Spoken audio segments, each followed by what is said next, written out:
मां हवै मङ्गलम् पठमां हवै मङ्गलम्।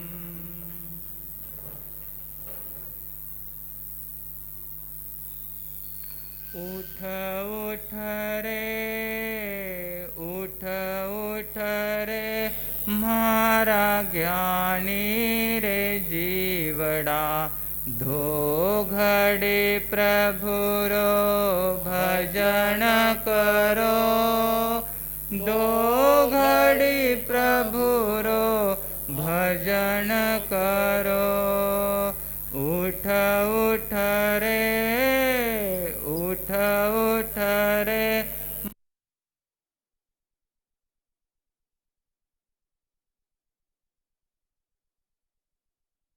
भजन करो, दो घड़ी प्रभुरो भजन करो।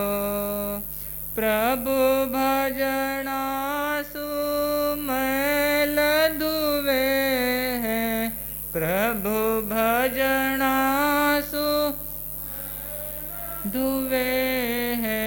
कर मारी कोट कटरे जीवड़ा, कर मारी कोट कटरे जीवड़ा, दो घड़ी प्रभुरो भजन करो। उठ उठ रे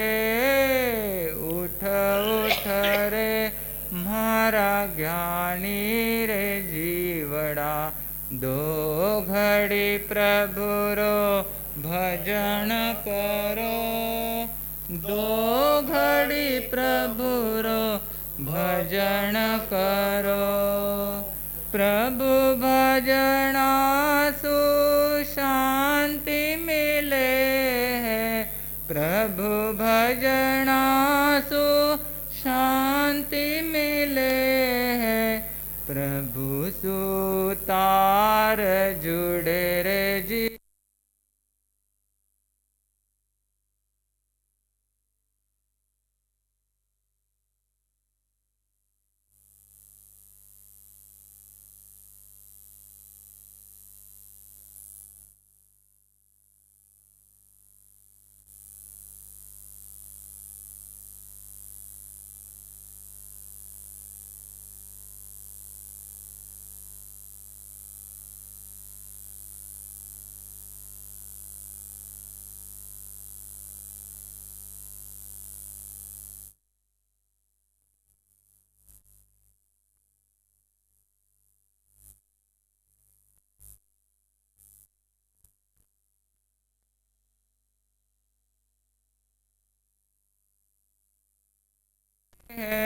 प्रभु समतु बन जा रे जीवड़ा, प्रभु समतु बन जा रे जीवड़ा, दो घड़ी प्रभुरो भजन करो।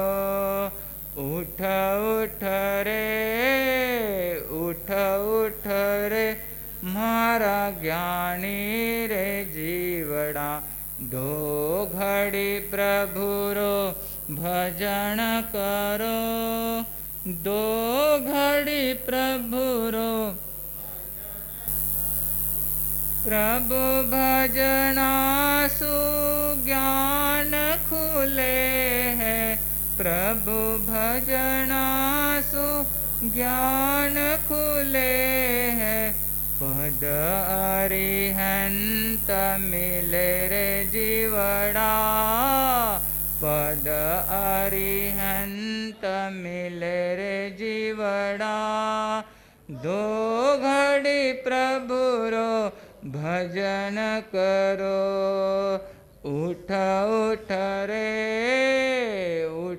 उठ रे मारा ज्ञानी रे जीवड़ा, दो घड़ी प्रभुरो भजन करो, दो घड़ी प्रभुरो भजन करो। प्रभु भजनासु पाप घटे है, प्रभु भजनासु घटे। पुण्य रे रास बढ़े रे जीवड़ा, पुण्य रे रास बढ़े रे जीवड़ा। दो घड़ी प्रभु रो भजन करो, उठ उठ रे, उठ उठ रे म्हारा ज्ञानी रे जीवड़ा। दो घड़ी प्रभु रो भजन करो, दो घड़ी प्रभु।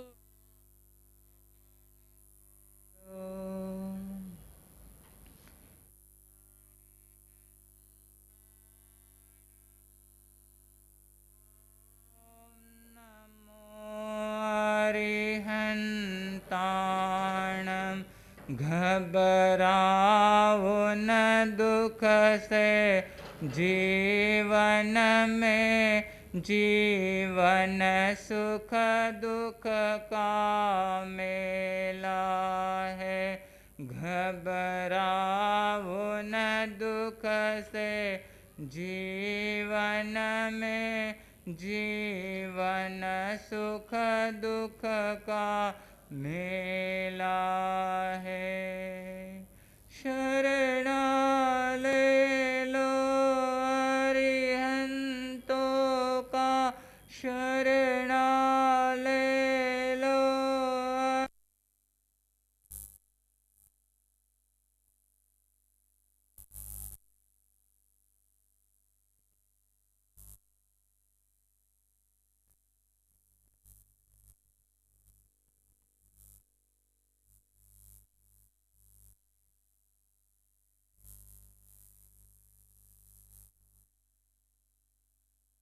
ओम नमो अरिहंताणं। मात पिता प्रभु गुरु चरणों में प्रणवत बारंबार,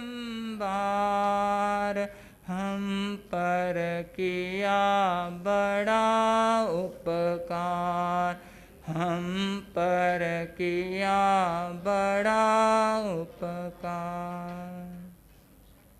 पंच परमेष्टि के पवित्र पावन स्मृति में भाव सहित वंदन। राग द्वेष के विजेता शासनपति श्रमण भगवान महावीर स्वामी के भाव स्मृति में भाव सहित वंदन।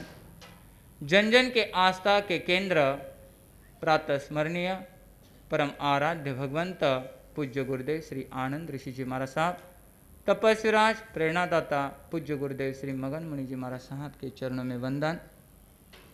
अत्रस्थ विराजित आचार्य भगवंत के सुशिष्य, जिनके सानिध्य में रहकर शिक्षा और दीक्षा की प्राप्ति की, ऐसे सरलता सौम्यता के धनी महाराष्ट्र प्रवर्तक पूज्य गुरुदेव श्री जी के चरणों में वंदन।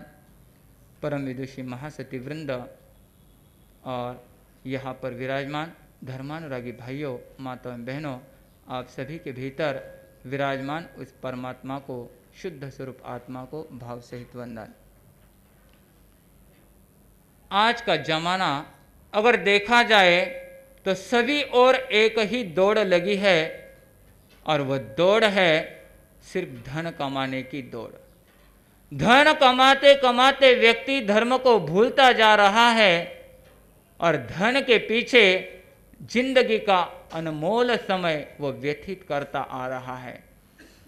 सिकंदर बादशाह, जिसने अरबों खरबों की संपत्ति इकट्ठा की थी, अरबों खरबों की संपत्ति का वो मालिक बन चुका था, लेकिन अंतिम समय में क्या कौड़ी दमड़ी भी साथ में लेकर गया? नहीं गया है। इसीलिए तो कहते हैं खाली हाथ आए हो, खाली हाथ जाना है। हर एक व्यक्ति जब जन्म लेता है तो खाली हाथ आता है। इसका मतलब वह साथ में द्रव्य वगैरह कुछ भी नहीं लेकर आता है। और खाली हाथ जाता है, इसका मतलब वो कौड़ी या दमड़ी भी साथ में लेकर जाने वाला नहीं है। सिर्फ साथ में लेकर आया था पुण्य और पाप, और यहां से लेकर जाएगा पुण्य और पाप। आज की दौड़ जो है, धन के पीछे की दौड़, समाज में रहना है, कर्तव्यों को निभाना है, तो धन कमाना भी आवश्यक है। लेकिन धन के पीछे ही कहते हैं ना, बाप बड़ा न भैया, सबसे बड़ा कौन? हाँ, थाना मुंडा से सुने ने चोखो लागे। सबसे बड़ा क्या है? रुपया बन गया है। अनादिकाल से हमारी आत्मा भटकती भटकती आ रही है, और कहीं ना कहीं हमारी आत्मा देवगति में भी जाकर पहुंच गई है। कहते हैं यहाँ की जितनी भी संपत्ति है, वह संपत्ति एक ओर रख दी जाए और इंद्र के मुकुट का वो मणि एक ओर रख लिया जाए, तो यहाँ की संपत्ति उस मुकुट के मणि के सामने कुछ भी मायना नहीं रखती है। अनादि बात धर्म करने का सुनहरा अवसर आया, लेकिन धर्म ध्यान हमारी आत्मा ने जितना चाहिए उतना किया नहीं है। तो कहने का मतलब, धन के पीछे दौड़ लगाई, सुख और शांति को पाना चाहा, लेकिन सुख मिला वो भी टेम्पररी मिला, सुख मिला वो भी दुख मिश्रित सुख मिला है। क्या अभी तक परमानेंट सुख मिला है? नहीं मिला है। क्यों नहीं मिला है? हमारी दौड़, हमारा रास्ता, हमारी राह, हमारी मंजिल गलत थी, इसलिए हम उस सुख को और उस शांति को प्राप्त नहीं कर सके। भगवान महावीर स्वामी फरमाते हैं, बंधुओं, ये जो मानव का चोला मिला है, ये चोला कितने जन्म की पुण्यवानी इकट्ठी हुई है, उसके बाद में जाकर कहा मनुष्य धर्म और मनुष्य देह का चोला आपको मिला है। जिन वाणी का पान करना भी परम दुर्लभ बताया गया है, और आप लोगों की पुण्यवानी जो जाग उठी है, आप यहां पर आकर जिनवाणी का भी पान कर रहे हैं। जिनवाणी का पान करते करते यहां तक हमें ठहरना नहीं है, तो और भी आगे हमें जाना है। और कहते हैं, आज धर्म के प्रति जो आसक्ति है, परिवार के प्रति जो आसक्ति है, बीवी बच्चों के प्रति जो आसक्ति है, उस आसक्ति को मोड़ना है। कहते हैं, आसक्ति को घटाओ और प्रभु की भक्ति में उस आसक्ति को बढ़ाओ। जितना प्यार माँ बेटे को करती है, बेटा माँ को करता है, उतना प्यार अगर हम भगवान के साथ में करना प्रारंभ करें, तो हमारे जीवन का बेड़ा पार होने में कोई भी समय लगने वाला नहीं है। लेकिन मोह की पट्टी, मोहनी कर्म की जबरदस्त विचित्र स्थिति देखते हुए व्यक्ति अपने संसार में ही इतना फंसता जा रहा है कि वह बाहर उभारने का सोचता तक नहीं है।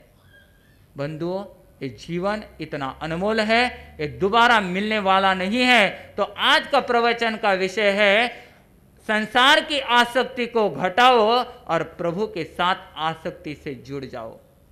एक तरफ आसक्ति को छोड़ना है और दूसरी तरफ आसक्ति को बढ़ाना है, क्योंकि कहा है कि भगवान यह भक्तों की भक्ति का चाहता है। अगर भगवान को बुलाना है तो भक्ति वह सेतु है, जिस सेतु के द्वारा भगवान के साथ सीधा संबंध किया जा सकता है। भक्ति वह डायरेक्ट एसटीडी का काम करती है, जो भगवान के साथ सीधी बातचीत करने का कार्य करती है। भक्ति में इतनी शक्ति है, अभी अभी आपने स्तवन के द्वारा सुना कि 2 घड़ी प्रभु रो भजन करो। भजन यानी भक्ति, प्रार्थना यानी भक्ति, अंतर की भावना यानी भक्ति है। और भगवान को प्राप्त करना है तो हमारी भक्ति इतनी श्रेष्ठ चाहिए कि उस भक्ति में कहीं पर भी मन में मलिनता नहीं होनी चाहिए। उस भक्ति के पीछे कहीं पर भी स्वार्थ की भावना नहीं छिपनी चाहिए। बंधुओं, ये जो भक्ति है और भक्ति के अनेक अनेक उदाहरण आपने सुने हैं। मीरा की श्री कृष्ण के प्रति की भक्ति आप लोगों ने सुनी है, और साथ ही साथ वह बेर और झूठे बेर खाने वाली कौन? शबरी। और उस शबरी की राम के प्रति भक्ति, राम ने देखा नहीं कि वह झूठे बेर मुझे दे रही है, राम ने उसके भीतर के भावों को जाना है। भीतर के भावों को देखा और वह बेर भी, झूठे बेर भी आनंद के साथ उसने क्या किए हैं, ग्रहण किए हैं। हनुमान जी का नाम आपने सुना है। हनुमान जी ने अपने जीवों की परवाह न करते हुए कितना बड़ा कार्य उस राम और सीता के लिए किया है। ये भक्ति का अनोखा उदाहरण आप लोगों के सामने आता है। आज व्यक्ति अपने माता पिता को अगर बूढ़ा हो जाए तो कहाँ ले जाकर छोड़ते हैं? हाँ बोलो ना, थोड़ा बड़ा सो बोलो। हाँ, तो कहाँ? आश्रम में ले जाकर, वृद्धाश्रम में ले जाकर छुड़ाते हैं। बंधुओं, जिन माता पिता के अगणित उपकार हम पर है, कहते हैं हमारे शरीर के चमड़ी उतार कर उसके जूते भी तैयार कर कर उन्हें पहनाए जाए, तो भी माता पिता के उपकार से हम उन ऋण से मुक्त नहीं हो सकते हैं। जिन माता पिता के द्वारा हमें यह जीवन मिला है, हमें यह संसार देखने का सौभाग्य मिला है, उन माता पिता को आज लोग कहां पर ले जाकर छोड़ते हैं? वृद्धाश्रम ले जाकर छोड़ते हैं। यह है आधुनिक और पाश्चात्य संस्कृति का हम लोगों पर हुआ आक्रमण। बंधुओं, वो पुराना उदाहरण उठाकर देखिए, श्रावण बाल का उदाहरण। जिस श्रावण बाल ने अपने शरीर की, अपने तन की परवाह न करते हुए, वो बुजुर्ग माता पिता की उस भावना की कदर करते हुए उसने क्या किया है? तीर्थ यात्रा कराई है। बंधुओं, ऐसे उदाहरण और ये अतीत के उदाहरण हमें यही प्रेरणा देते हैं कि माँ की बच्चे के प्रति भक्ति, बच्चे की माँ के प्रति का स्नेह, व प्यार व सौंदर्य, ऐसा प्रेम आज जगत में बहुत कम कम होता जा रहा है। और वो प्रेम कहाँ है? प्रेम है आसक्ति के साथ में जुड़ा हुआ। बेटे को अगर बचपन में जो मांगे वो दूंगा, तो बेटा मेरा बुढ़ापे में क्या बनेगा? सहारा बनेगा। ये स्वार्थ की भावना से बाप बेटे का रिश्ता जुड़ा हुआ है, माँ बेटी का रिश्ता, भाई भाई का रिश्ता एक दूसरे के साथ में जुड़ा हुआ है। बंधुओं, ये स्वार्थ भरा संसार कोई भी काम में आने वाला नहीं है। भक्ति करनी है, सेवा करनी है, तो परोपकार करना है, तो वह निस्वार्थ भाव से हमारा कार्य होना चाहिए। भक्तों की भक्ति को भगवान ही पहचान सकते हैं। आज इतना भौतिकता का वातावरण कि कोई व्यक्ति आगे आकर काम करे तो कहे मारे साहब मने चोखो केवने चाहिए, बहने पीछे से आकर आगे बैठ जाए, मारी जागा आठे, मारे साहब ने वाटे चैन कायम बेन कई करे है, सामायिक में बैठे हैं। तो धर्म जबरदस्ती से नहीं बल्कि जबरदस्त होना चाहिए। ये बात आप ध्यान में रखिए। अंतरंग साफ हुए बिना धर्म आपके जीवन में अंतरंग में उतरने वाला नहीं है। तो भक्ति ऐसी हो, हनुमान जैसी भक्ति ऐसे हो कि वह शबरी जैसी भक्ति हो, क्योंकि भक्ति की भावना भगवान तक पहुंच जाती है। प्रार्थना यानी आत्मा की आवाज, भक्ति यानी अंतरंग की आवाज, और अंतरंग की आवाज को ही भगवान पहचानते हैं, और अंतरंग की आवाज सुनकर ही देवता आकर प्रसन्न हो जाते हैं। आज पाश्चात्य संस्कृति में देखा जाए तो ज्ञानी बहुत है, वैज्ञानिक बहुत है, शास्त्रज्ञ बहुत है, तो ज्ञान की मात्रा वहां पर बहुत बहुत है, लेकिन आचरण के बारे में वह बहुत कम गिर जाते हैं। लेकिन भारतीय संस्कृति को उठाकर देखिए तो भारतीय संस्कृति में ज्ञान के साथ में आचरण को भी उतना ही महत्व दिया है। हमारे ऋषि परंपरा, हमारी संत परंपरा, हमारी मुनि परंपरा को उठाकर देखिए तो यहाँ पर ज्ञान के साथ आचरण का महत्व है। ऐसी यह भारत की भूमि, ऐसी यह महाराष्ट्र की भूमि, जिन पर आचार्य भगवंत जैसे आदि संत जैसे महापुरुष हो गए हैं, जिनके अनंत अनंत उपकार हम लोगों के ऊपर हैं।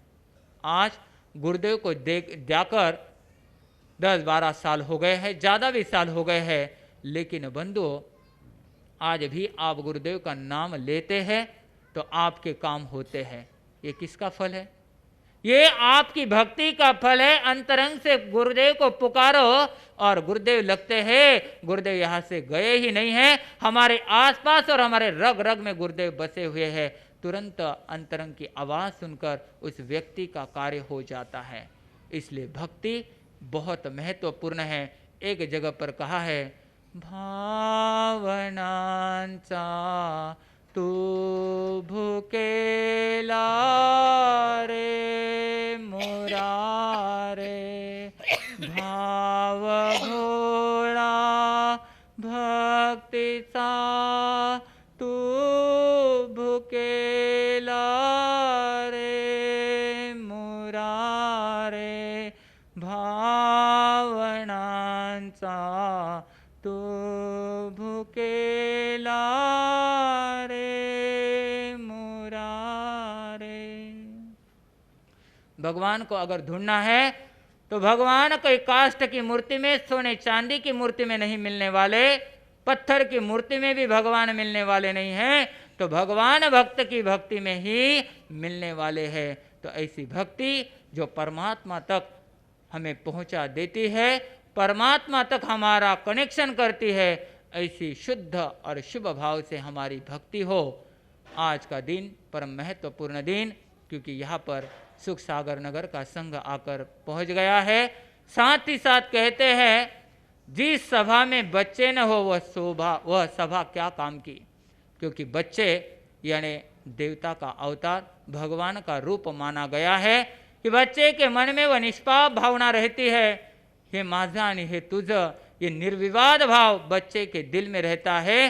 कोरी स्लाइड और वह छोटा सा पौधा जिस प्रकार माली पौधे का सिंचन करता है, वह पौधा आगे जाकर वृक्ष में परिवर्तित होता है, उसी प्रकार बच्चे के दिल में जो भी बात आप फिट बिठाना चाहे वो बिठा सकते हैं। वह तुरंत कोरी स्लाइड और उस स्लाइड पर जिस प्रकार लिखा जाए वह अंकित होता है।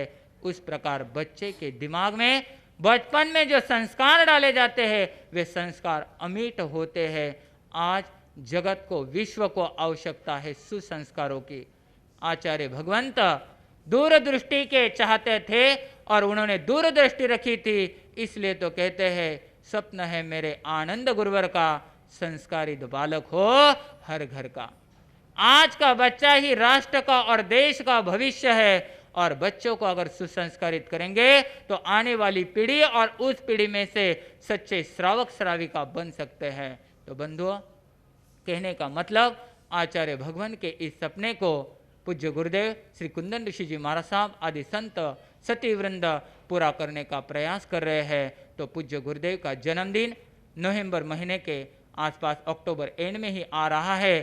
तो उस दिन पूना जिला में जगह जगह पर पाठशालाओं का आयोजन हो और पूज्य गुरुदेव के चरणों में कम से कम हमें 50 एक पाठशाला समर्पित करनी है।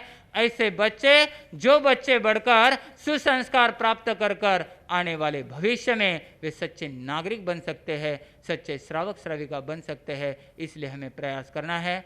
सुरेखा बहन सुराना जो वहाँ पर पाठशाला ले रही है, अन्य बहनें भी उसे सहयोग दे रही है, श्री संघ का सहयोग वहाँ पर मिल रहा है। तो उस बहन के जो कार्य है उस कार्य को और भी आप लोगों का सहयोग प्राप्त हो और शीघ्रातिशीघ्र आचार्य भगवंत की उस पाठशाला जो आनंद जैन पाठशाला के नाम से चल रही है वह पाठशाला 4 चांद लगाए, यही मंगल कामना करता हो। साथ ही साथ हमारे शांतिलाल जी भाऊ गुंदेजा जो नगर से यहाँ पर आए हैं, आचार्य भगवान के प्रति इतनी आस्था और श्रद्धा है, हर चातुर्मास में वह आगेवान रहकर धार्मिक परीक्षा बोर्ड के कार्यों को हर तरह से तन मन धन और देकर वह वहाँ पर सहयोग दे रहे हैं। तो ऐसे भाई भी अहमदनगर से आए हैं। तो कहते हैं नगर का कोई भी आदमी या चिचोंडी का कोई भी आदमी आ जाए तो लोगों की देखने की दृष्टि क्या हो जाती है, बदल जाती है, क्योंकि इन्हें आचार्य भगवान का सानिध्य प्राप्त हुआ है और नगर की भक्ति और वह हर एक कार्यक्रम अच्छे ढंग से हमारे उपाध्याय श्री प्रवीण ऋषि जी महाराज साहब का चातुर्मास 700 750 758 और इतने सुंदर रीति से वह कार्यक्रम चल रहे हैं। तो बंधुओं, ऐसे भूमि से भी ऐसे श्रावक यहाँ पर आए हैं, तो निश्चित ऐसे श्रावक और ऐसे भूमि से आने वाले लोग धन्यवाद साधुवाद के पात्र होते हैं। इन्हीं शुभ मंगल कामनाओं के साथ ओम शांति।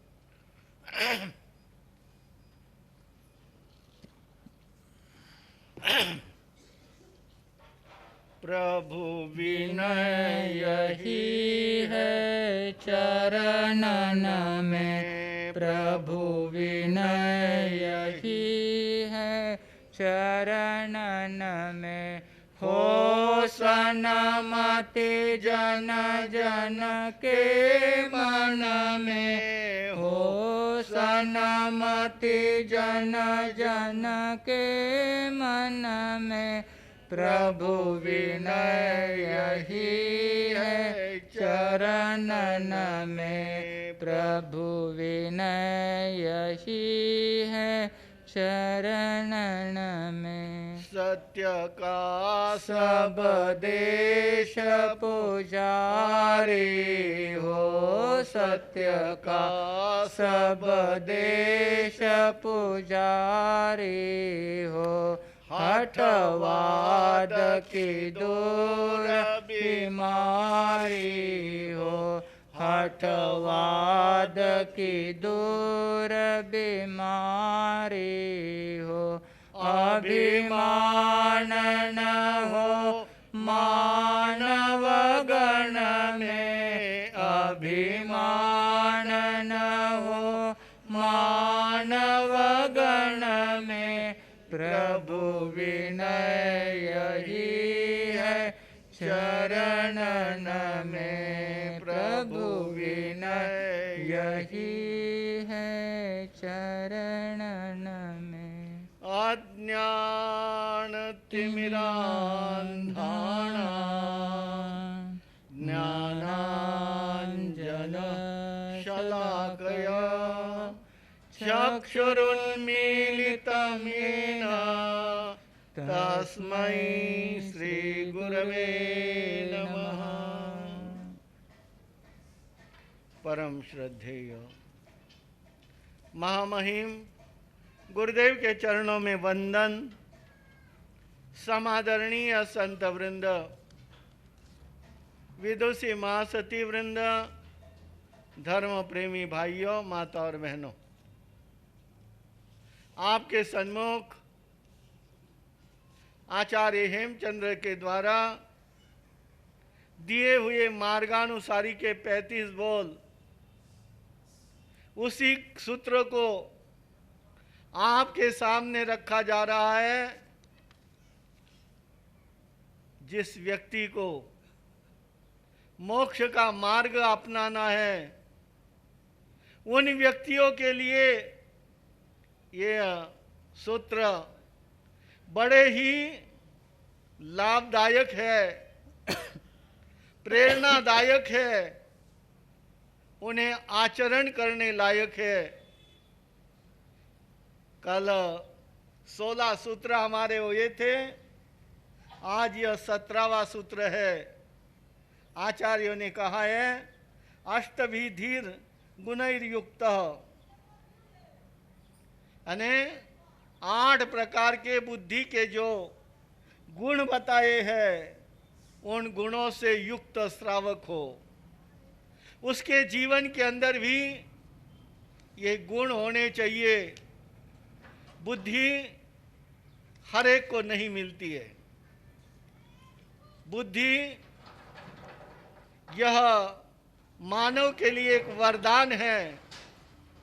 इसीलिए हमें देखना है कि जीवन के अंदर बुद्धि की बहुत बड़ी जरूरत है। ज्ञान होगा तो मनुष्य आगे बढ़ सकता है, क्योंकि ज्ञान को तीसरा नेत्र बताया गया है। हमारे यहाँ पहले तो 4 प्रकार की बुद्धि बताई गई है। हमारे सूत्रों में 4 प्रकार की बुद्धि बताई है। औत्पातिक बुद्धि, उसी तरह से वैनयिक बुद्धि, कार्मणिक बुद्धि और पारिणामिक बुद्धि। इस तरह के 4 प्रकार की बुद्धि बताई है। उत्पादक बुद्धि हर एक के अंदर नहीं होती है। जिन बात को कभी सोचा नहीं है, कभी देखा नहीं है, कभी आचरण में लाया नहीं है, उस प्रकार के कोई यानी प्रश्न आ जाते हैं, उसको मिनटों में हल कर देता है, उसकी उस समस्या का समाधान कर देता है। उस व्यक्ति को औत्पातिक बुद्धि कहते हैं। हम देखते हैं शास्त्रों में जैसे अभय कुमार आदि खास खास व्यक्तियों के नाम आ जाते हैं, जैसे वर्तमान में हम देखते हैं बीरबल की बुद्धि कैसे थी। कोई भी प्रश्न आ जाता क्षण में वह ठीक कर लेता था। इस तरह से कई कई व्यक्तियों के अंदर एक विशेषता होती है, वे अपने बुद्धि के द्वारा तुरंत ही कोई भी समस्या आ जाती है उस समस्या का वह समाधान कर देता है। उसके लिए कोई ज़्यादा पढ़े लिखे होने की भी जरूरत नहीं होती है। कई कई लोगों को जन्मजात यह बुद्धि उत्पन्न होती है। हम देखते हैं मेवाड़ के महाराणा फतेह सिंह होकर के गए हैं, कहते हैं वे बड़े उत्पाद बुद्धि के धनी थे। उनके सामने कैसा भी प्रश्न आ जाए, यद्यपि वे बहुत को स्कूल के अंदर पढ़े भी नहीं थे, उन्होंने यानी वह जब महाराणा बने हैं फिर उसके बाद में उनको सही कैसे की जाए यह सिखाया गया था और उसके बाद में उसको शिक्षित किया गया। कहने का मतलब कि उनको जन्मजात ऐसी बुद्धि होती है, कहीं भी प्रश्न आ जाता था तो वह बिल्कुल इस तरह का समाधान कर देते थे, सामने वाला व्यक्ति उस सब बात को देख करके आश्चर्यचकित हो जाता था। कहते हैं अंग्रेजों का राज्य था, भारत को स्वतंत्रता नहीं मिली थी। उस समय में उदयपुर के यानी पास में ही मेवाड़ के अंदर बहुत अधिक वर्षा हो गई और वर्षा होने के कारण मांडलगढ़ का जो बहुत बड़ा बांध था वह बांध टूट गया। टूट जाने के कारण से कहते हैं कि अनेक प्रकार के जो पुल बंधे हुए थे वे पुल टूट गए। वहाँ की रेलवे की पटरी भी बह करके चली गई, स्टेशन को भी बहुत कुछ नुकसान हो गया और होने के कारण से अंग्रेजों ने सीधा महाराणा पर आक्षेप लगा दिया। उनके पर कोर्ट में यह केस चलाई गई कि आपका बांध टूटने के कारण से हमारे रेल का बहुत बड़ा नुकसान हुआ है, उस नुकसान की भरपाई आपके तरफ से देनी होगी।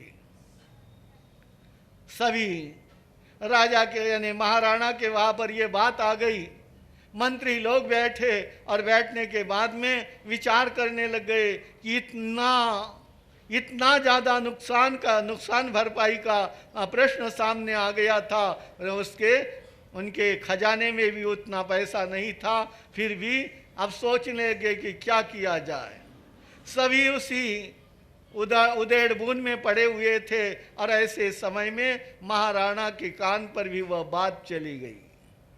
महाराणा बड़े यानी सुलझे हुए थे, उन्होंने बहुत अच्छी उनकी बुद्धि थी और कहते हैं उन्होंने देखा और देखने के बाद में विचार करने लग गए, चिंतन किया और करने के बाद में पूछा कि भाई यह बांध पहले था या रेल पटरी पहले थी। उन्होंने कहा ये क्या पूछने की बात है, हमारा बांध वर्षों से चला आ रहा है, हमारे बाप दादा ने किसी जमाने में यह तैयार किया हुआ बांध है, ये बहुत पुराना है और पुराना होने के कारण से आज वह टूट गया है, परंतु घबराने की कोई ज़रूरत नहीं है। जाओ और इस तरह से लिख दो कि हमारा बांध आपके रेल के पटरी के कारण से प्रतिदिन रेल आती है जाती है और उसके हदरे से कह दो हमारा बांध कमज़ोर पड़ गया और कमज़ोर पड़ने के कारण से वह टूट गया है, इसीलिए आप हमारे टूटे हुए बांध की नुकसान की भरपाई तुरंत कर दे, अन्यथा हम भी कोर्ट के अंदर आपके ऊपर केस चलाएंगे। अतः इस तरह का जब उन्होंने देख लिया और देखने के बाद में तुरंत ही उसका जवाब दे दिया। जवाब देते ही अंग्रेज लोग भी आश्चर्यचकित हो गए कि इन्होंने किस तरह का हमने मांग करी है, और उस मांग की ही पूर्ति न करते हुए ही इन्होंने ही अपने बात सामने रखी है। अर्थात उनकी बात बिल्कुल बराबर है कि यह बांध पहले था, पुराना था, वो बांध टूटा गया है और रेलवे के हादरे के कारण से ही टूटा गया। इस तरह की बात उनकी सही हो गई है और इसीलिए उनको लेने के बदले देना पड़ा। ऐसे कितनी ही घटनाएं उनके जीवन के अंदर के हम देख लेते हैं जीवन के अंदर, क्योंकि वे अनपढ़ थे। अनपढ़ होने के कारण से भी कई बार वह किस तरह का न्याय करते थे, क्योंकि उनकी बुद्धि इतनी ही निर्मल थी। कहते हैं एक बार एक ठग किसी हलवाई के दुकान पर के नज़दीक जाकर के बैठ गया।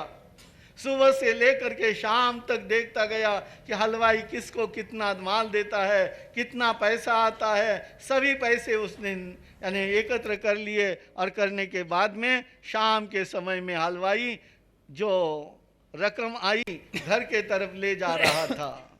रास्ते में ही उसने उस थैली को हिसका लिया और हिसका करके कहने लगा ये थैली मेरी है, क्योंकि इसके अंदर इतने पैसे हैं।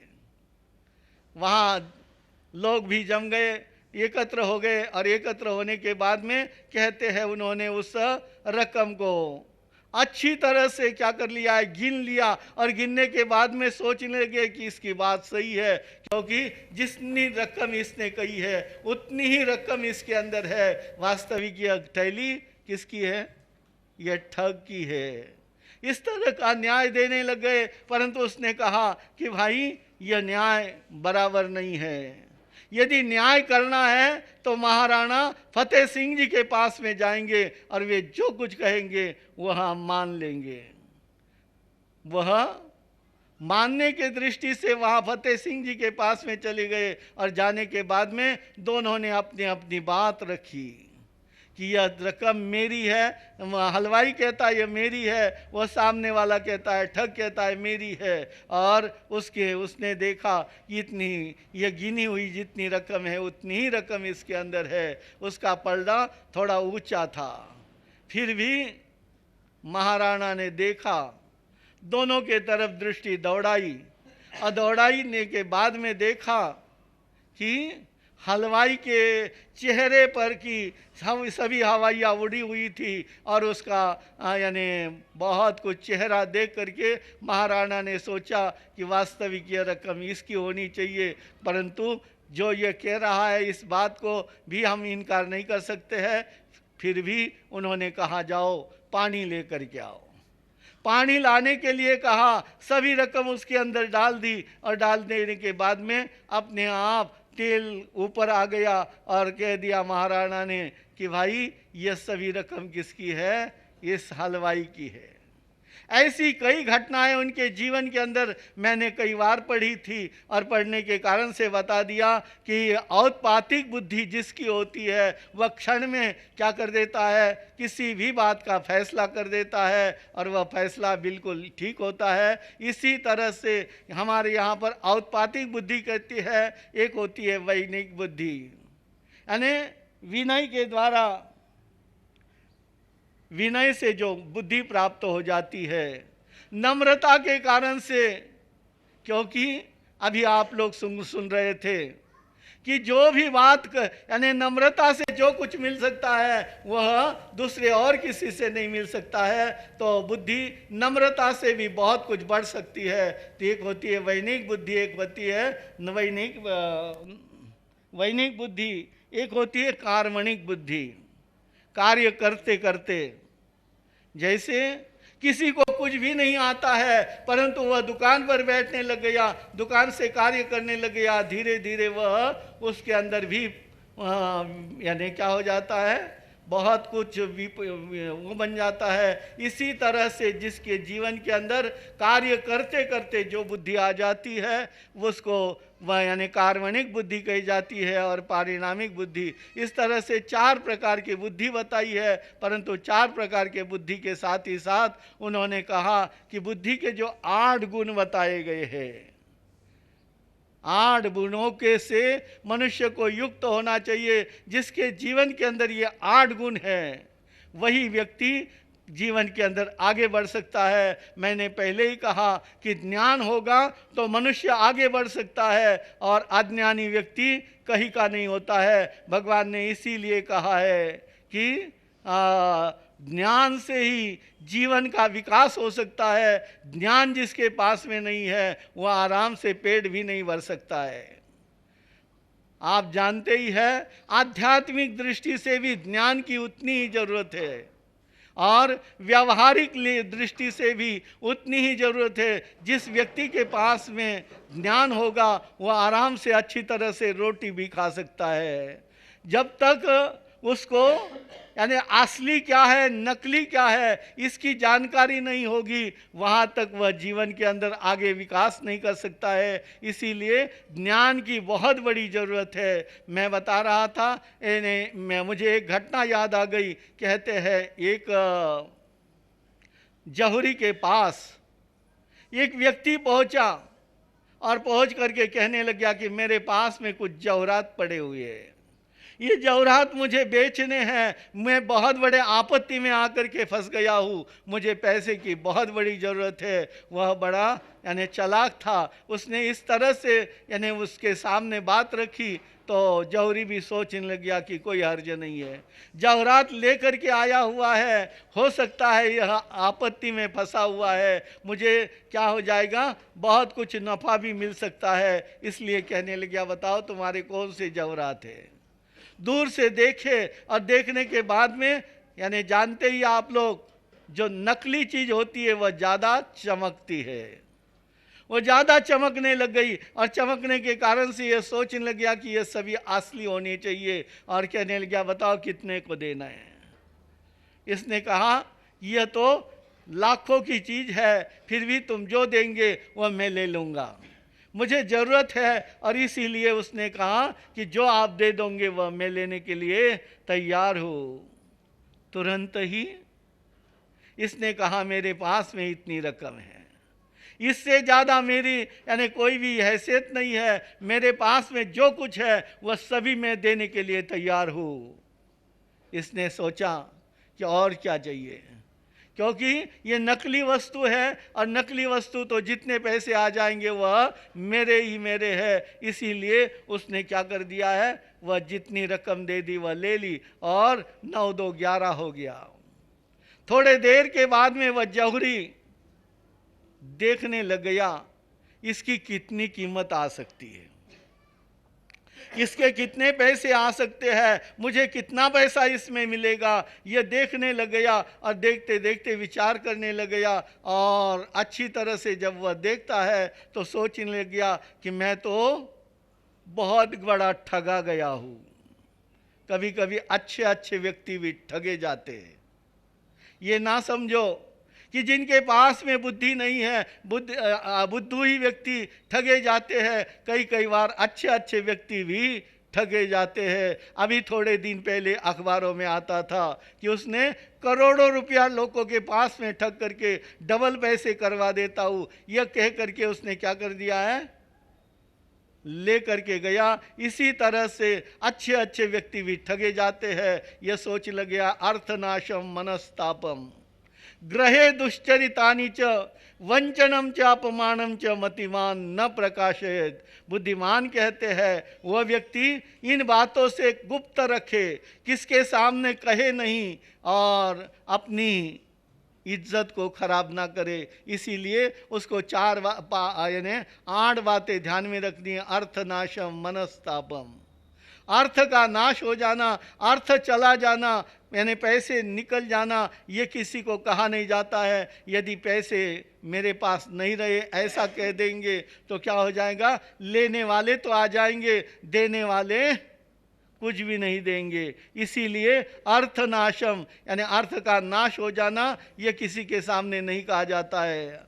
मनस्तापम, मन के अंदर कोई भी ताप हो, मन की बात किसी के सामने नहीं कहनी चाहिए, नहीं तो मन की बात यदि किसी के सामने रखी तो दुनिया हंसने लग जाती है, इसका ही लड़का इसका मानता नहीं है, यह भी दुखी है। इसीलिए कहने की जरूरत नहीं, अर्थनाशम मनस्तापम ग्रहे दुश्चरितानि च, घर के अंदर यदि किसी का आचरण ठीक नहीं है तो वह भी सबके सामने नहीं कहना चाहिए।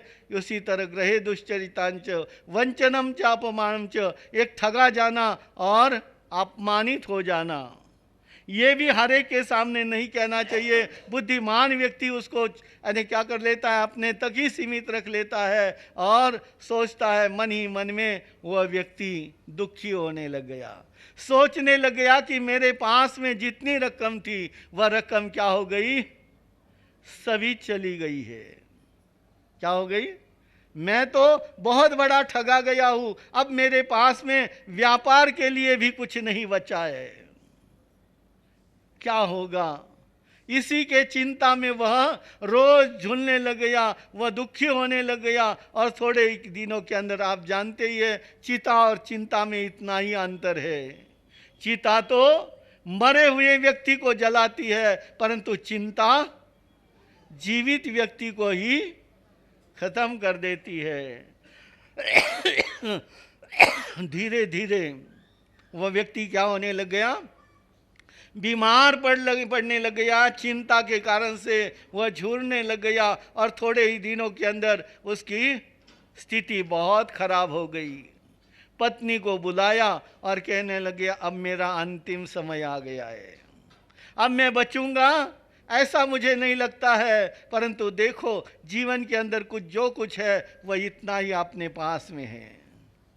यहाँ अभी यानी किसी दुकान पर ले जाना मत, बेचना मत, जब यह लड़का बड़ा हो जाएगा, योग्य बन जाएगा और उस समय में और किसी दुकान पर मत भेजना, परंतु मेरा जो दोस्त है, मेरा जो मित्र है अमुक सेठ, उसके ही दुकान पर इसको लेकर के भेजना और ज़रूर उससे जो आएगी रकम उससे उसको दुकान करवा देना। आदि आदि बात कह करके वह इस लोक की यात्रा पूरी करके चला गया।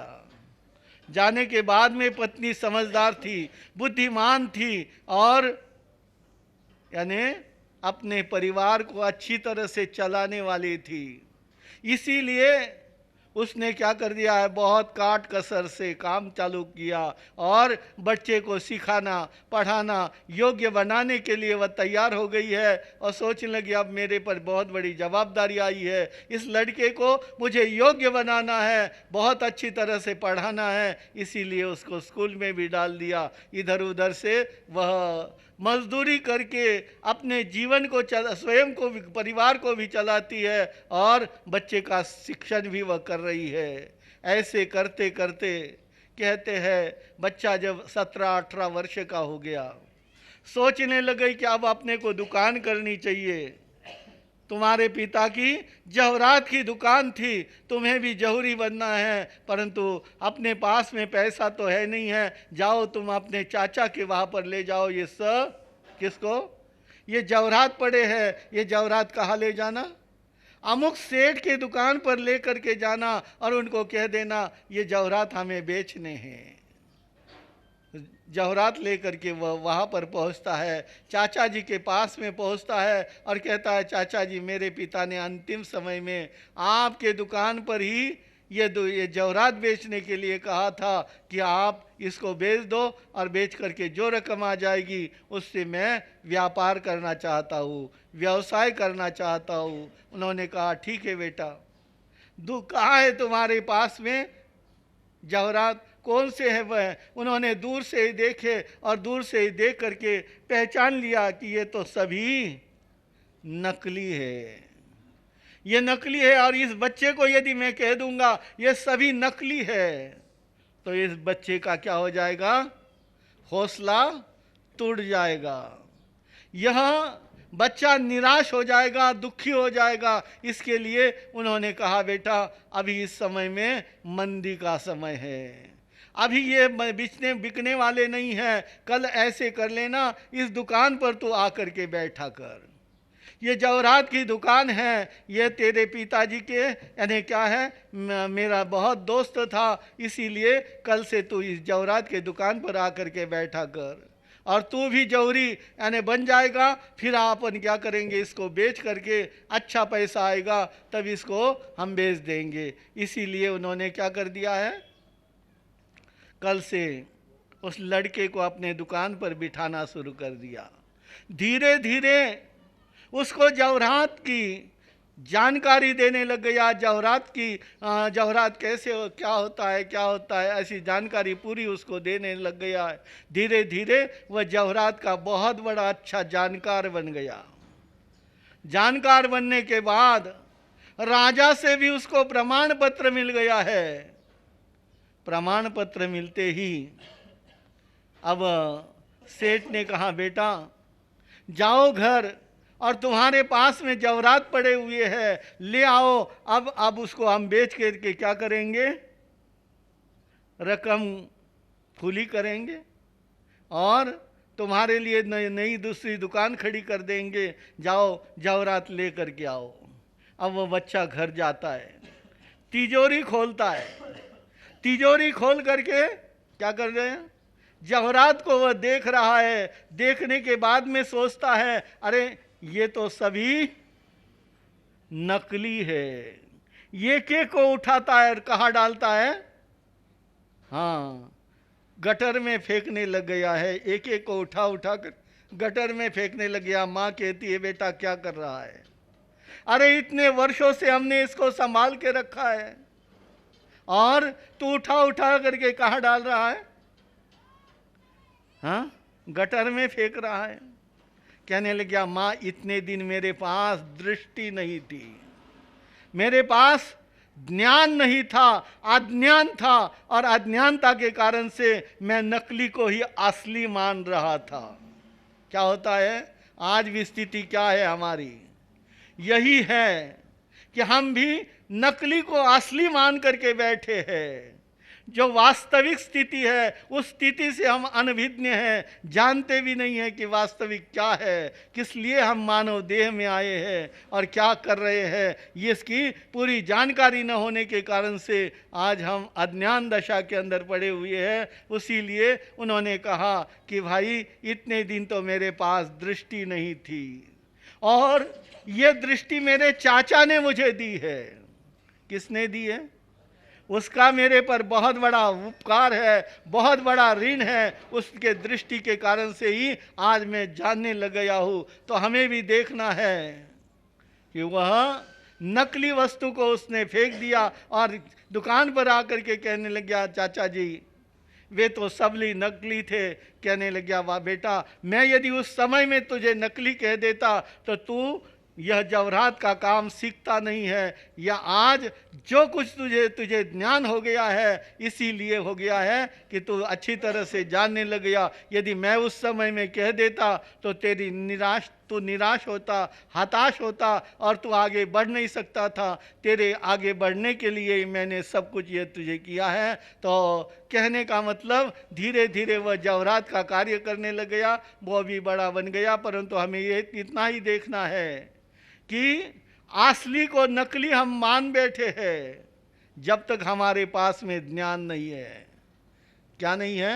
हमारे पास में ज्ञान यदि आ जाता है, वास्तविकता को यदि हम समझने लग जाएंगे, उस दिन हम कभी भी तुम्हें कहना नहीं पड़ेगा ये छोड़ दो, ये इसका त्याग करो, अपने आप छूट जाएगा। छोड़ने के लिए भी कहना नहीं पड़ेगा। इसीलिए प्रत्येक व्यक्ति को सोचना है कि हमारे पास में भी क्या होनी चाहिए, बुद्धि होनी चाहिए। वह भी कौन सी बुद्धि होनी चाहिए? जैसे औपातिक बुद्धि, मैंने पहले ही बता दिया कि जो कुछ देखा भी नहीं है, यानी कभी वो नहीं हुआ, ऐसे स्थिति के अंदर भी क्या कर लेना, जान लेना, उसका उत्तर सोच लेना। ये ऐसी बुद्धि जब हमारे पास में आ जाएगी तो फिर अपने आपको व्यवहार के तरफ नहीं, यानी आप निश्चय के तरफ चले जाओगे। आत्म कल्याण जिसमें होगा उसी के तरफ आप दौड़ोगे। इसीलिए मुझे कहना इतना ही है कि यहाँ पर बताया श्रावक को कम से कम 8 प्रकार की जो बुद्धि के गुण बताए हैं, उन गुणों के तरफ हमें देखना है। उस गुणों के तरफ हम जरूर चिंतन करेंगे। आज समय हो गया है, इसलिए मैं अधिक न कहते हुए इतना ही कहूँगा कि आचार्य हेमचंद्र ने जो हमारे सामने सूत्र रखे हुए हैं, वे सूत्र बड़े महत्वपूर्ण हैं। उसको जान करके जीवन के अंदर उतारने का प्रयास करेंगे तो जरूर आत्मा का कल्याण हुए बिना नहीं रहेगा। अभी हमारे आलोक ऋषि जी हमारे सामने बता ही दिया है कि आज यहाँ पर बड़ी संख्या के अंदर सुख सागर नगर का संघ भी आया हुआ है। उसी तरह से अहमदनगर और औरंगाबाद कड़ावाला छे न कड़ावा, हाँ, तो औरंगाबाद से भी कुछ भाई लोग आए हुए हैं। अतीत में भी इन लोगों ने बहुत सेवा करी है। उसी तरह से नासिक रोड से भी आए हुए हैं और जगह पर से काफ़ी लोग आए हैं। तो ज़रूर आप लोग भी ज्ञान के तरफ, ज्ञान का विकास कैसे होगा इसके तरफ आगे बढ़ोगे, ऐसी अपेक्षा रखते हुए मैं अपने वक्तव्य को यही विराम देता हूँ। बोलो भगवान महावीर स्वामी की जय। आनंद आनंद गाओ चला, जय आनंद आनंद गाओ चला, गुरु दरबारी आनंद घेऊ चला, गुरु दरबारी आनंद घेऊ चला, कहो आनंद आनंद धुन लागली, कहो आनंद आनंद धुन लावली, आहो आम्हाला त्यांची कृपा पावली, आहो आम्हाला त्यांच्या चरणी हे मस्तक नमो चला, त्यांच्या चरणी जय। आनंद आनंद गाओ चला, जय आनंद। बोले आचार्य भगवंत की। 4 सितंबर से 21 सितंबर तक उपधान तप की आराधना यहाँ पर शुरू हो रही है। 18 दिन का ये तप अनुष्ठान, जप अनुष्ठान यहाँ पर संपन्न होगा। संपूर्ण स्थानकवासी परंपरा के अनुसार यहाँ पर वह संपन्न होगा। आप लोगों ने आज तक सुना है मंदिर मार्गी परंपरा में, आज तक मंदिर मार्गी परंपरा में सुना है, लेकिन पिछले साल नासिक रोड के उस संघ के आंगन से पूज्य गुरुदेव ने इस उपधान तप की शुरुआत स्थानकवासी परंपरा में करी है। और स्थानकवासी परंपरा में शुरुआत की है, इसका उल्लेख आगमों में आता है। कोई मनगढ़ंत अनुष्ठान नहीं है। आगम के आधार और उन आगमों के आधार पर उपधान तप की शुरुआत पिछले साल से हो चुकी है। 1 नहीं 2 नहीं 5 आगमों में उपधान का उल्लेख गया है। अब आगम में आया है तो करने में कोई प्रॉब्लम नहीं। पिछले साल और पिछले साल जो उपधान हुआ उसकी महक पूरे महाराष्ट्र में किसी भी कोने में चले जाओ। अभी कार्यकर्ता, भोसरी के कार्यकर्ता उपधान के प्रचार प्रसार के लिए गए थे। किसी भी गांव में जाओ, जब कार्यकर्ता कहते थे कि हम भोसरी से आए, वहां पर भी उपधान तप है, और गुरुदेव का नाम लेते थे कि प्रवर्तक श्री जी के सानिध्य, बोले हमें पता है पिछले साल नासिक रोड में ऐसा उपधान हुआ था। उसकी महक पूरे महाराष्ट्र में फैल चुकी थी। इस साल भोसरी के इस संघ के प्रांगण में भी उपधान तप का आयोजन, और इस उपधान तप में एक साधक की प्रतिदिन की साधना है 100 लोगों का ध्यान, प्रतिदिन की एक साधक की 31 नमुथनम, 31 पुचिसुनम, 31 वंदनाएं, 31 खर्म समन्वय, 1150 गाथाओं का स्वाध्याय और साथ ही साथ ऐसे मंत्रों का पठन, ऐसे स्तोत्रों का पठन कि जिन स्तोत्र और मंत्र का पठन सिर्फ उपधान में ही कराया जाता है, बाकी दूसरे समय में नहीं कराया जाता। पिछले साल का रिकॉर्ड है 2,07,000 लोगों का ध्यान हुआ, 64,000 नमुथनम, 64,000 खमासमना, 64,000 वंदनाएं और पुचिसनम की आराधना कराएगी। 15.5 लाख गाथाओं का स्वाध्याय हुआ, 2250 सामयिक हुई और एक दिन उपवास, दूसरे दिन एकासना, एक दिन उपवास, एकासना, ऐसे करते करते 1157 उपवास और 1157 एकासने हुए। 18 दिनों में इतनी सारी धर्म आराधना होती है, जिंदगी भर भी कर पाओगे कि नहीं कर पाओगे इसका कोई भरोसा नहीं है। सिर्फ 18 दिनों में इतनी सारी धर्म आराधना यहां पर होती है।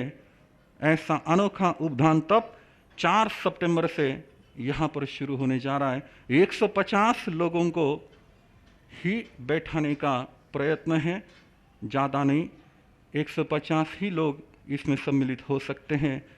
लक्ष्य के बहुत नज़दीक तक पहुंच चुके हैं और लक्ष्य पूरा हो जाएगा ऐसा विश्वास भी है। आपके सुखसागर नगर का संघ यहाँ पर आया है और सुखसागर नगर से भूसरी कोई दूर नहीं है। आपके नज़दीक में इतना बड़ा तप अनुष्ठान, जप अनुष्ठान, आप सोचिए, जप होगा, तप होगा, ध्यान होगा, साधना होगी, आराधना होगी, स्वाध्याय होगा, सामयिक होगी, यानी धर्म करने के जितने भी मार्ग हैं उन सारे के सारे मार्गों से धर्म की आराधना इस उपधान तप में होती है। और स्थानकवासी परंपरा आडंबर का विरोध करती है, मानती नहीं आडंबर को, और यह उपधान बिना आडंबर संपन्न होगा। वर घोड़ा, जब शिखर महोत्सव के दिन वर घोड़ा भी निकलेगा, लेकिन कोई भी गाड़ी नहीं, घोड़ों नहीं, हाथी नहीं, ऊंट नहीं, न बैंड न बाजो, कुछ भी नहीं, पैदल निकलेगा। पैदल ये यात्रा, शोभा यात्रा निकलेगी बिना आडंबर। स्थानकवासी परंपरा के मान्यताओं के अनुसार ये उपधान तप यहाँ पर संपन्न होगा। उप यानी समीप, उप यानी समीप, पास में, और धान यानी धारण करना। उपधान शब्द का अर्थ लो, उप यानी समीप, धान यानी धारण करना। गुरु के समीप में रहकर, गुरु के सानिध्य में रहकर जब तब ध्यान, साधना, आराधना, स्वाध्याय, सामयिक के धारण करने को उपधान कहते हैं। और उपधान करने से नरक गति के यानी अधोगति के द्वार बंद हो जाते हैं, नौकार मंत्र के अधिकारी बन जाते हैं, उच्च गति का बंद होता है। ये इसके लाभ हैं। जिन जिन को भी उपधान तप में सम्मिलित होना है, होने की भावना है, तो विचार कीजिए और कार्यकर्ताओं के पास अपना नाम देने का ध्यान रखें।